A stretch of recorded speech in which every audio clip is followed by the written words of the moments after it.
Fathom issue number 2 from Aspen Comics. This one came out, I believe, 2 weeks ago, but I didn't get it until last week. I'm thinking that's it, right? I've mentioned in the previous video, but I have like just really bad luck of the comics that I request, or the comics that I have on my pull list, I should say, usually tend to get damaged on when they're shipped on the day they're supposed to come out. So I usually have to wait like another week or two. It doesn't happen all the time, but it seems to happen more often than not. Like, it's usually the comics that I want, and then the comics that like no one wants, like Miss Marvel and stuff. They always come like pristine and just fine, and they're just like shelves full, stacked upon stacks of those. But then like the few like indie comics and just like, comics that I request, they always get damaged. It sucks. But yeah, this is Fathom issue number 2 from Aspen Comics. I'm not all that familiar with her. This is volume 7. So I guess there's been previous volumes of this. So apparently 20 years ago, Michael Turner created Fathom. Epic story of a marine biologist, Aspen Matthews, born in the blue beneath the surface of the ocean, raised as a human on the city of San Diego. And then I guess she struggles to find out what her true identity is. Is she one of the blue, or is she like a surface dweller? But yeah, basically, in the last episode, the NSA revealed to Aspen that her brother, Finn, was abducted during a struggle. Aspen, wary of another branch of government, decided to forego their attempt to control her and left of her own accord in search of Finn. So, yeah, basically we have Aspen talking about how the surface is her home. The surface is my home now, but then again, like, a part of me will always belong to the blue, and it's always trying to pull me back. And then they show that literally by having a giant squid attack her. It's like I've seen enough hentai to know where this is going. But yeah, you basically get her fighting off the squid. I really like the artwork in this. It has like this unique style. Kind of reminds me of Image a bit. Then again, a lot of things remind me of Image. I don't know. I also like her outfit. I don't know. It's simple, but there's just something cool about it. I think I like the armor, how it looks like it's like part of what the hell is it called? Like coral or something. But yeah, she basically comes across other, I don't know what they're called. Aspen's version of Atlanteans. Blue dwellers? I don't know what they're called, because like I said, I'll be honest with you guys, I'm not really familiar with Aspen, or I should say Fathom.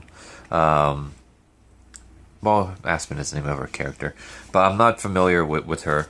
I didn't read her series back when it first came out, so I'm not too familiar with her. But she gives me basically a Aquaman vibe. So this might, I guess for everyone, actually let's just keep going. I'll bring that up a little bit later. So yeah, we cut to Russia, where this one lady who I guess kidnapped Finn wants to give him a book on Pinocchio about a puppet who becomes a real boy. And yeah, I guess that's supposed to kind of mean something. I mean, she kind of talks about how when she was a little girl, that's the only book she wanted her mother to like read for her. Her mother always wanted to like read stories about princesses, but she always wanted to read about Pinocchio. It was a nice, interesting detail. Like, it kind of gives her a little bit of a character rather than just, badass Russian chick who works for the government. So, the Russians apparently want to create some kind of super soldier army. I guess soldiers that can like breathe underwater. So that they can take on those pesky Americans. At first I was kind of confused. I was like, is this supposed to be like during the Cold War? But then, I mean, when they show the Russian flag, it's, you know, the Russian flag and not the communist Russian flag, the USSR. So I guess it takes place during modern times. So I guess it's Russians against US, even though that's not really a thing, despite what people try to tell you. Kind of, This looks a little bit interesting, but then when I saw the preview for it, the issue 0, it didn't look as interesting. So yeah, back to Aspen. She comes across the blue or whatever, and then they give her like this device that they can speak to her underwater. Basically, they speak through telepathy. And this is kind of cool. It could have been a little bit more detail, but it's kind of a nice shot of the city. So yeah, this is our villain right here. His name is Gideon. Every time I hear the name Gideon, I just think Gravity Falls. Which is kind of funny. Gravity Falls, the guy who does the voice for Gideon, also did the voice for Flapjack from the Marvelous Adventures of Flapjack, which nobody seems to know about, and it's really sad because that series was awesome, if not kind of disturbing.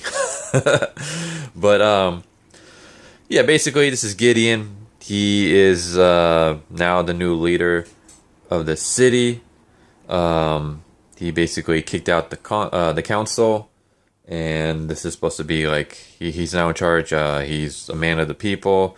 He's going to give a voice to the countless blue who had no voice before. So I guess they're called the blue. So yeah, at least he's not saying anything like, you know, I'm going to make the blue great again or anything like that. I'm not getting Donald Trump vibes from him, like DC was kind of doing a little bit with. Well, I don't know. A lot of people were saying that in the DC Aquaman run. Oh my god, what was his name? The guy who took over Atlantean. Atlanta.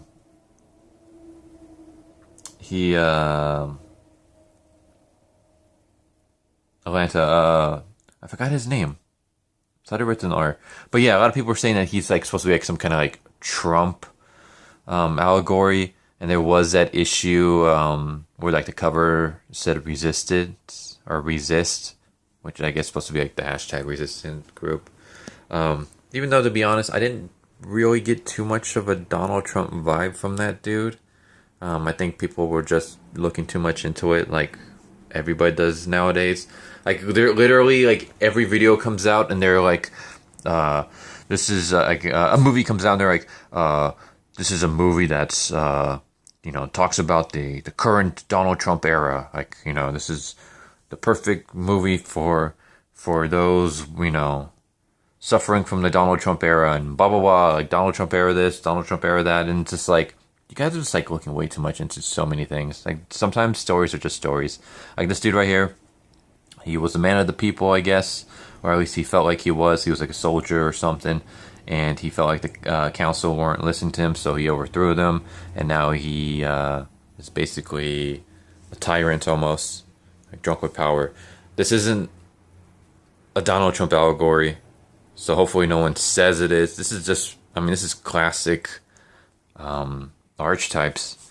I mean, how many times have you read a story about a guy who overthrew a kingdom? I mean, it goes back centuries. So yeah.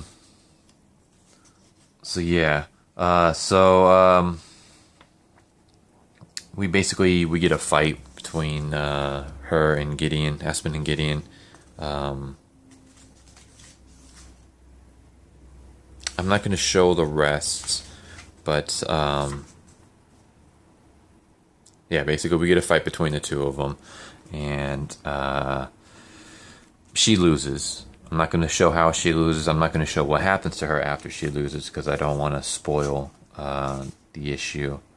But yeah, you guys should definitely check it out. It's 2 issues. I always feel weird saying this series has been good so far, just because it's like it's 2 issues. Like that's usually like when it comes to series, I usually like to give it 3 issues. to get my attention. So like if a series is bad, or at least like not as great, but there is showing me just a little bit of something like, oh, maybe this could get a little bit better, I'll usually give it like 3 issues. Because anything can happen in those 3 issues, even though this is an 8-issue series. But yeah, this has been really good so far, or at least I've liked it. The cool thing is like we get a little bonus where we get the original Fathom number 0. I don't know, I thought this was kind of cool. Read more in part 2. Oh, that's kind of cool. I do like that cover. That cover looks pretty awesome. Let me see if I can zoom in a little bit more. Yeah. So yeah, Fathom has been really good so far. I mean, again, it's only 2 issues. Here's the one thing I'll say. I love doing, polls because I am guaranteed an issue. However, I never get to pick my cover. And it's like, these are the other... Let me see if it'll focus. These are the other options for the covers. I kind of wanted to get this one right here. Letter C, cover C. Yeah, like whenever you do like a poll, like it's basically like whatever cover that they give you, which is usually the cover A. That's the only problem I have with polls. I guess I can always just swap it out, but whatever. But yeah, Fathom has been really good so far. It's only 2 issues, but it's a good 2 issues. And this might be your Aquaman fix, seeing as how DC is going to be destroying that character pretty soon. Yeah, I don't understand DC's mindset. I don't know what the hell they're doing. They were doing so good. They're doing so good with Rebirth, and now they brought in Bendis, which has ruined Superman, and then with Bendis comes a bunch of other people. So Superman's getting ruined. Batman is cucked out. Tom King, I don't know. Tom King might be good for like a little mini series. Even then, I mean, Mr. Miracle started off great, and then for like 3 or 4 issues, it got really just boring, and it's just like, come on, dude, move the plot already. And then just lately, it's kind of started to pick up again. Tom King probably needs to just stick to like, rather than like 12 issues or an ongoing series, just give him like 6. Like really condense him down to maybe even 5 or something. And then I think he can pull out really good stories. But plus, he's just not right for Batman. But yeah, Superman is ruined. Batman is ruined. Aquaman is going to be ruined. Wonder Woman is going to be ruined if she's not already. I mean, I haven't heard many great things from her current run. But yeah, DC is just going in a terrible direction. I think Dan Didio has a lot to do with it. I think they need to get rid of him. Get rid of Dan Didio. Because it seems like he's trying to bring it back to New 52 territory. Everything seems really dark now. Like before, everything was kind of colorful and there was hope and all that stuff. And now everything just seems like, I mean, especially now with the current event that's coming out, the Heroes in Crisis, where you have superheroes suffering from like PTSD and stuff like that. It's like, I mean, that's an interesting idea, but I don't want that. Like, I want what Rebirth started as, like colorful arts, crazy adventures, back to the basics, back to their roots. Now everything is getting all dark and gritty and starting to look more and more like the DC movie franchise, which sucks. Except for like Wonder Woman. But yeah, so for anyone out there who likes Aquaman and you guys need a new Aquaman fix, because Aquaman's going to get ruined, Fathom has been really good so far. So yeah, hope you guys enjoyed this video. If you guys can, if you haven't subscribed already, subscribe, hit the bell for notification, leave a like, leave a comment. I'm trying to get to 300 by the end of the year. We're close. We're not there yet, but we're close. But yeah, maybe you guys can help me get there. Hope you guys enjoyed this video. Tell me what you guys think, and I hope to see you guys next time. Later.